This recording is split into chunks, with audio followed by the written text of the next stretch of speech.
오늘 하나님이 우리에게 주신 성경 말씀 본문은 아가서 본문입니다. 아가서는요, 문학 양식으로 보면 시문학에 해당돼요.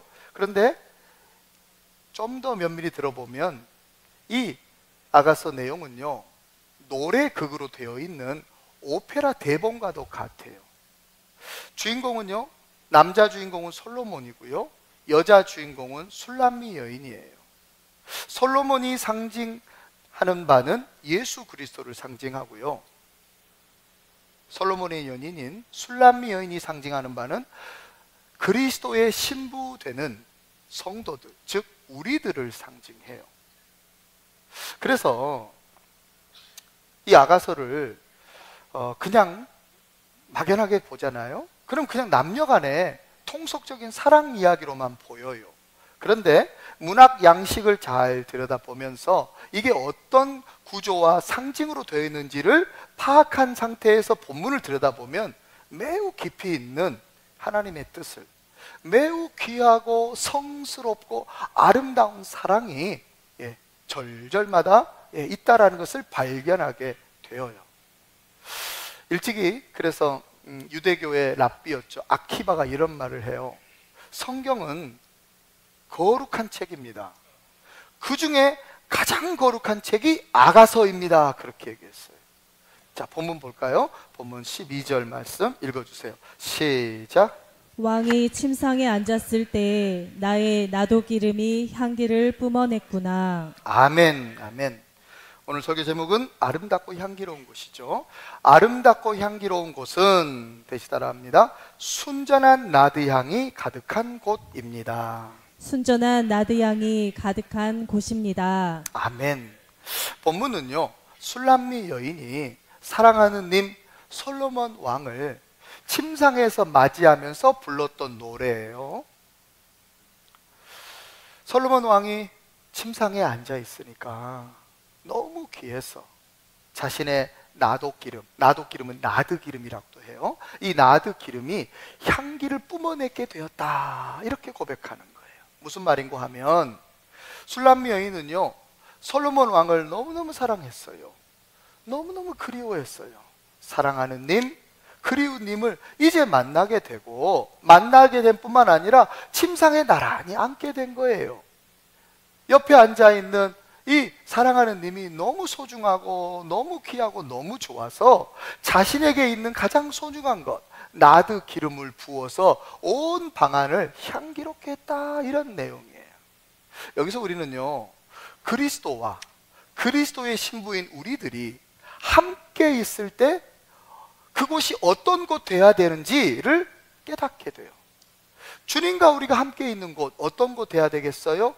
아름답고 향기로운 곳이 돼야 할 줄로 믿습니다. 여러분, 교회는요, 주님이 함께 계시는 곳이에요. 예배는요, 말씀과 기도로 주님과 연합하는 현장이에요.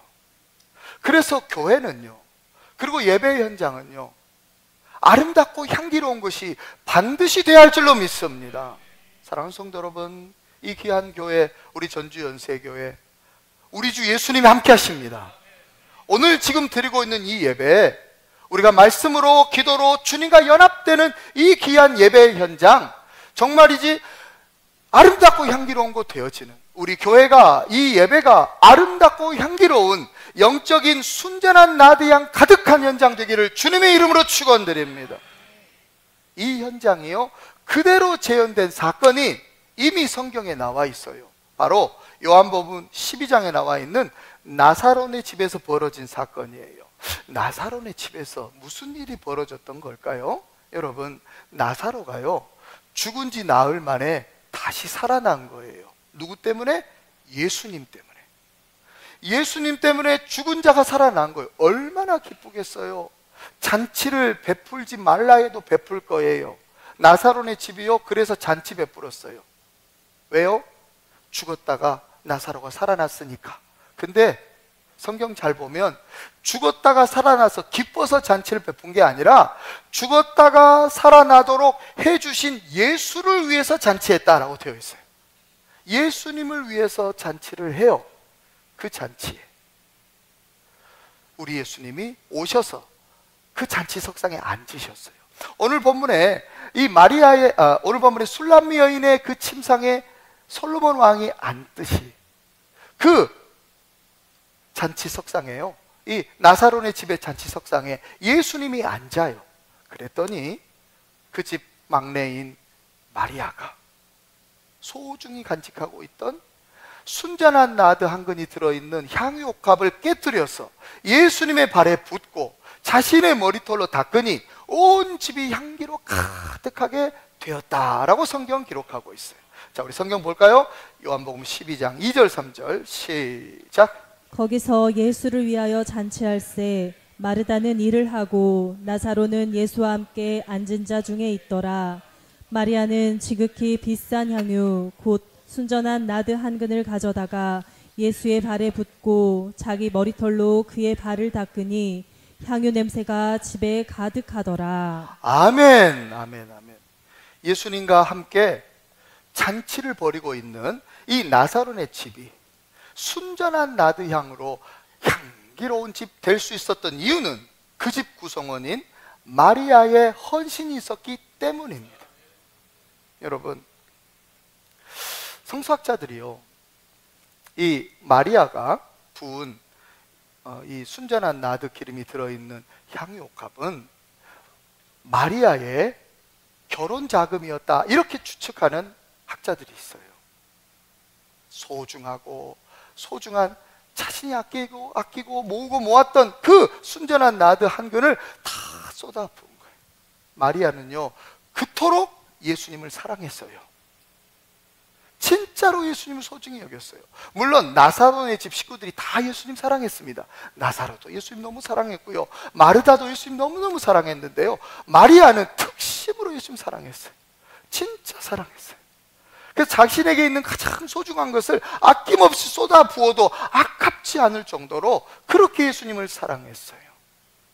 오늘 본문에 술람미 여인도요, 솔로몬을 그렇게 사랑한 거예요. 그래서 자신에게 있는 정말 소중한 값비싼 그 순전한 나드 기름을 쏟아 부었던 거죠. 사랑하는 성도 여러분, 우리도 그래야 돼요. 우리도 우리 주 예수님을 정말 소중하게, 정말 아낌없이 사랑하는 사람들 돼야 할 줄로 믿습니다. 근데 우리 주변에는 꼭 굉장히 합리적이고 비판적이고 부정적인 사람이 우리들에게 있을 수 있어요. 여러분, 그들이 우리를 아무리 존경할지라도 우리는요, 우리 예수님이 너무 사랑스럽고 우리 예수님이 너무 귀해서 우리에게 있는 시간, 우리에게 있는 물질, 우리에게 있는 젊음, 우리에게 있는 에너지, 모든 것을 쏟아부어도 아깝지 않는 사람들 돼야 할 줄로 믿습니다. 이 귀한 교회에 그 예수님 계시니까, 이 귀한 예배에 그 예수님과 연합하는 시간이니까 우리 것 아낌없이 드릴 수 있는, 그렇게 예수님을 소중하게 사랑하는 그리스도의 신부들로 가득하여 아름답고 향기로운 현장이 우리 교회가 되고 우리 예배가 되기를 주님의 이름으로 축원합니다. 두 번째는요, 우리 본문 13절 말씀 읽을까요? 시작. 나의 사랑하는 자는 내 품 가운데 몰약 향주머니요. 아멘, 아멘. 아름답고 향기로운 곳은 두 번째 대지 따라합니다. 가슴 속에 몰약을 품고 있는 곳입니다. 가슴 속에 몰약을 품고 있는 곳입니다. 아름답고 향기로운 곳 두 번째는요, 사람마다 몰약을 품고 있는 그 공동체가 아름답고 향기로운 곳입니다. 본문 13절을 원문 그대로 번역을 하면요, 이렇게 번역이 돼요. 나의 사랑하는 님은 내 가슴 속 깊은 곳에 몰약 주머니로다, 이렇게 번역이 돼요. 여러분, 우리나라 옛 여인들이요, 가슴 속에 품고 지니고 있었던 것이 있어요. 뭘 지니고 다녔냐면 은장도를 지니고 다녔어요. 이 은장도가 상징하는 바가 있어요. 뭘 상징하냐면 정조와 정결을 상징해요. 오늘 본문의 술람미 여인이요, 가슴에 품고 지니고 있었던 게 있대요.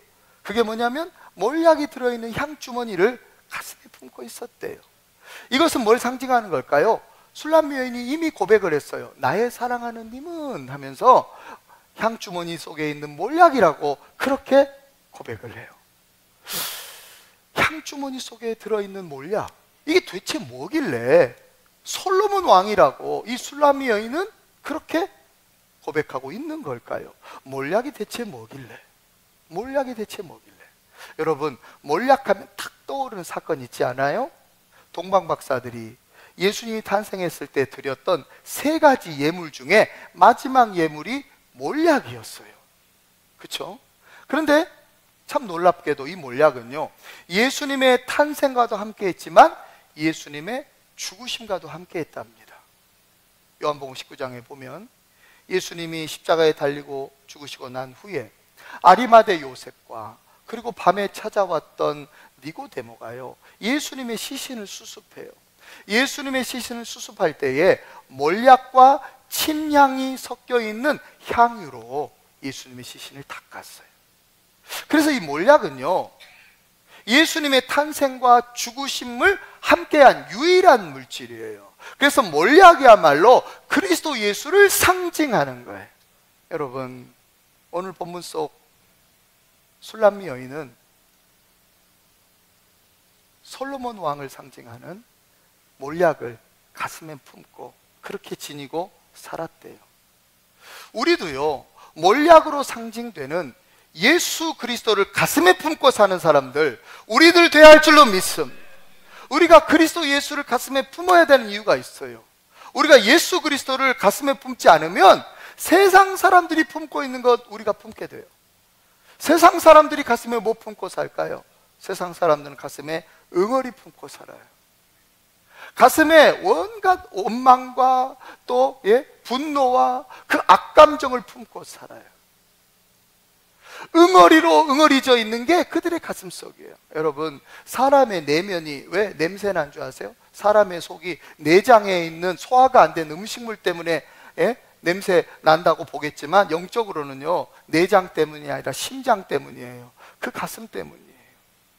그 가슴 속에 응어리를 품고 있고, 그 가슴 속에 독한 가스가 가득한 그 분노와 그 원망과 그 상처와 그 아픔과 그 모든 악감정 품고 있기 때문에 냄새나고 더러운 거예요. 우리가요, 예수 그리스도를 가슴에 품지 않으면 우리도 그 냄새나는 악감정이, 그 응어리진 그 삶의 응어리들이 가슴 속에 스며를 차지하게 돼요. 그러니까 우리가 그 향주머니, 몰약이 든 향주머니를 벗어버리지 말고, 우리 주 예수 그리스도 가슴에 품고 사는 사람, 그래서 예수 그리스도로 말미암아 아름답고 향기로운 내면의 소유자들이 우리 모두가 되기를 축원합니다. 우리 성경 볼까요? 빌립보서 2장 5절입니다. 자, 2장 5절 시작. 너희 안에 이 마음을 품으라. 곧 그리스도 예수의 마음이니. 아멘, 아멘, 아멘. 몰약으로 상징되는 예수 그리스도, 그 예수님을 가슴에 품고 사는 사람, 그 사람은 응어리가 사라지고 악감정이 변화되고 아름답고 향기로운 내면의 소유자들이 반드시 되어질 줄로 믿습니다. 몰약이 참 귀해요. 이 몰약이 참 귀한데, 몰약이 채취되는 것도 너무너무 귀하더라고요. 몰약이 어떻게 채취되냐면, 이 몰약 나무가 있잖아요. 몰약 나무의 껍질 부분을 상처를 줘요. 생채기를 낸단 말이에요. 여러분, 우리가 상처가 나고 찢기면 눈물 나고 피도 나잖아요. 이 몰약 나무도요, 상처를 주면 거기에서 눈물처럼 수액이 나와요. 근데 그 수액이 점성이 있어가지고요, 공기하고 함께 만나게 되면 이게 응고가 된답니다. 황갈색으로 응고돼서 적당한 크기가 되면 그걸 떼내서 채취를 해요. 그래서 상자에 담아서 마치 보석을 담듯이 상자에 담아서 사용도 하고 판매도 하곤 해요. 근데 이 몰약이요, 다용도로 쓰인대요. 치료제로도 쓰이고요, 방부제로도 쓰이고요, 그리고 화장품으로도 쓰인대요. 향품으로도, 화장품으로도 쓰여요. 성경 한번 볼까요? 에스더서 2장 12절 말씀 한번 보겠습니다. 시작. 처녀마다 차례대로 아하수에로 왕에게 나아가기 전에 여자에 대하여 정한 규례대로 12달 동안을 행하되 6달은 몰약 기름을 쓰고 6달은 향품과 여자에게 쓰는 다른 물품을 써서 몸을 정결하게 하는 기한을 마치며. 아멘, 아멘. 몰약은요, 왕의 신부가 돼야 할 이 에스더를 아름답고 향기롭게 하고 하는데 쓰임받은 향품이었어요. 왕의 신부 돼야 될 사람을 아름답게 하고 향기롭게 하는 화장품, 그렇게 쓰임받았던 게 몰약이란 말이에요. 여러분, 우리가 몰약 되시는 그리스도를 가슴에 품고 살잖아요. 그러면 우리가 그리스도의 신부답게 아름답고 향기로운 사람들 될 줄로 믿습니다. 또 이 몰약은요, 의약품으로도 쓰였어요. 최근 들어서요, 이 몰약 성분이 항암, 항균, 항바이러스성 강력한 이 방부 효과가 있는 이 의약품인 이 몰약은요, 신체의 고통을 덜어주고요, 치료의 과정을 가속화시키는 아주 탁월한 효과가 있다고 하는 거예요. 여러분, 우리가 이 몰약 되시는 예수 그리스도를 가슴에 품으면요, 우리 안에 있는 상처와 우리 안에 있는 아픔과 우리 안에 있는 질병이 치료되고 깨끗게 되고 고침받는 역사가 있을 줄로 믿습니다. 어떤 응어리도 예수 그리스도를 가슴에 품으면 치료돼요. 어떤 악감정도요, 예수 그리스도, 몰약 되시는 예수 그리스도를 가슴에 품으면 이게 완전히 치료돼요.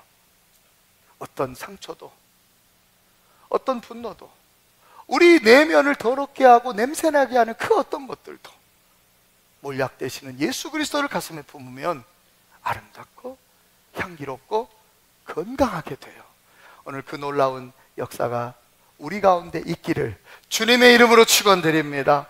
마지막 세 번째는요, 우리 본문 14절 말씀 읽을까요? 읽어주세요. 시작. 나의 사랑하는 자는 내게 엔게디 포도원의 고베라 송이로구나. 아멘, 아멘. 아름답고 향기로운 곳은 세 번째 되시다라 합니다. 신부의 꽃 고벨화가 만발한 곳입니다. 신부의 꽃 고베라가 만발한 곳입니다. 아멘, 아멘. 오늘 술람비 여인은 솔로몬을 가리켜서 엔게디 포도원의 고벨화 송이로다 이렇게 노래를 해요. 고벨화가 무슨 꽃일까요? 고벨화는요, 헤나꽃이라고도 해요. 헤나꽃 그럼 딱 떠오르는 게 있죠. 문신이나 타투할 때 쓰는 염료, 헤나예요, 헤나. 그래서 그렇게 쓰인다고 해요. 근데 이 고벨화의 진짜 별명은요, 신부의 꽃이라는 별명이에요. 고벨화는요, 신부의 꽃이라는 별명을 갖고 있는 꽃이에요. 여러분, 포도송이 잘 보세요. 포도알 하나가 아니라 포도알 여러 개가 주렁주렁 매달려가지고 한 송이가 되잖아요. 포도 한 송이. 마찬가지로요, 고벨화 한 송이도 고벨화 꽃이 막 여러 개가 막 뭉텅이로 있어가지고 한 송이인 거예요. 신부의 꽃 하면 우리는 부케가 딱 생각날 거예요. 그렇죠? 부케도요, 한 송이가 아니잖아요. 여러 송이가 다 뭉쳐가지고 한 송이로 이렇게 형성화시킨 게 부케지 않습니까? 그렇죠? 근데 이 부케는 어떤 유래냐면, 사실은 신랑이 신부에게 결혼해 달라고, 내가 행복하게 해주겠다고, 당신만을 사랑한다고 하면서 프로포즈 할 때 주는 그 꽃다발 있잖아요. 프로포즈용 꽃다발을 형상화시킨 게 이 신부의 꽃 부케래요. 그래서 그 부케 안에는, 신부의 꽃에는요, 신랑의 사랑이, 신랑의 서약이, 신랑의 약속이 담겨 있는 거예요. 신부의 꽃 고벨화는요, 우리 주 예수님, 우리의 궁극의 신랑 되시는 예수 그리스도의 사랑과 언약과 약속이 담겨 있는 꽃인 줄로 믿습니다. 근데 오늘 본문에서 중요한 게 장소예요, 장소. 이 고벨화가 어디에 피었어요? 이 고벨화가 엔게디 포도원에 피었대요. 포도원은 어떤 곳입니까? 포도원은 포도 열매로 가득한 곳이잖아요.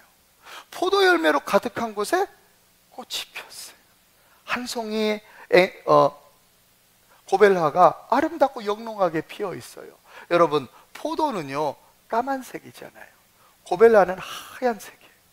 그 까만 포도 열매로 가득한 그 포도원에 새하얀 고벨화가 피어 있으니 얼마나 아름답고 영롱하겠어요. 오늘 그 장소를 잘 기억하고 잘 염두에 둬야 돼요. 자, 그렇다면 포도원의 많은 포도 열매는 무엇을 상징할까요? 우리 예수님이요, 요한복음 15장에서 많은 포도 열매가 무엇인지를 알려줬어요. 자, 요한복음 15장 8절 말씀을 읽어보겠습니다. 시작. 너희가 열매를 많이 맺으면 내 아버지께서 영광을 받으실 것이요 너희는 내 제자가 되리라. 아멘, 아멘. 너희가 열매를 많이 맺으면 내 아버지께서 영광 받으실 것이요 너희는 내 제자가 되리라. 이 포도원의 많은 열매는 뭘 상징하냐면 하나님 아버지께 영광 돌리는 그리스도의 제자들을 상징한다고 말할 수 있어요. 하나님 아버지께 영광 돌리는 그리스도의 제자들로 가득한 곳, 그곳이 포도원인데, 그 포도원에요, 고벨로 한 송이가 영롱하고 아름답게 피어 있는 거예요. 여러분, 저는 그 포도원과 같은 곳이 우리 교회가 돼야 할 줄로 믿습니다. 이 귀한 교회가요, 하나님 아버지께 영광 돌리는 그리스도의 제자들로 가득한 곳 돼야 하고요, 이곳에 우리만 있는 것이 아니라 아름답고 영롱하게 피어있는 고벨라 되시는 신부의 꽃 되시는 예수 그리스도가 찬란하게 꽃피어 있을 줄로 믿습니다. 오늘 본문이 장소가 중요하다 그랬죠. 근데 이 포도원이 어디에 있냐면 엔게디에 있대요. 엔게디의 포도원이래요. 여러분, 엔게디가 어떤 곳이에요? 엔게디는요, 광야고요, 사막이고요, 동굴이 있는 곳이에요. 엔게디 동굴하면 딱 떠오르는 인물 있죠. 누구요? 다윗이 떠오르죠. 다윗이 사울을 피해서 도망친 곳이에요. 자기를 죽이려고 하는 사울 때문에 도망쳐야만 했어요. 피해야만 했어요. 숨어야만 했어요. 그래서 찾아간 곳이 엔게디 광야에, 그 엔게디 사막에, 그 엔게디 동굴이었답니다. 여러분, 동굴과 터널은 다르죠. 터널은 아무리 캄캄해도 끝이 있어요. 근데 동굴은 끝이 없어요. 갇힌 거예요. 정말 캄캄하고 정말 막막한 그 동굴에 다윗이 갇혔어요. 왜요? 자기를 죽이러 가는 사울 때문에 도망쳐야 했고 피해야 했고 숨어야만 했답니다.